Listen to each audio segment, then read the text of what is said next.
depending on the subject being measured, graphs like scatter plots do not explicitly describe relationships between these variables. For that reason, scattered data can be represented using a regression line or curve. David Lane's Introduction to Statistics defines regression as a prediction of y on x. These lines are created to be an estimated numerical representation of the data that are easy to understand and can be utilized in error analysis or trend prediction. While their accuracy can vary based on the range of values in question, they can be an invaluable tool in generally predicting the behavior in an estimated trend. Today I'll be going over one of the most simple of regression methods and applications, linear regression with probabilistic modeling.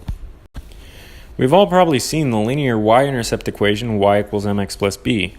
DeVore's probability in statistics for engineering and the sciences denotes linear regression modeling with nearly the same equation notation, y equals beta naught plus beta 1x plus epsilon. This is mostly similar except for the additional epsilon variable. Like the elementary slope equation, there is a y-intercept b naught and a slope value b1.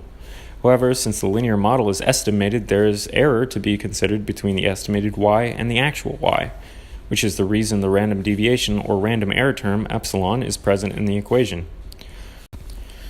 Understanding the deviations from the regression line, we can take utilization of the concept a step further. We know normal bell curves are also formed due to the concentration and variance of data. With the bell curve and regression equation in mind, we can actually calculate the probability of certain ordered pairs, similar to how probability is calculated via v-scores.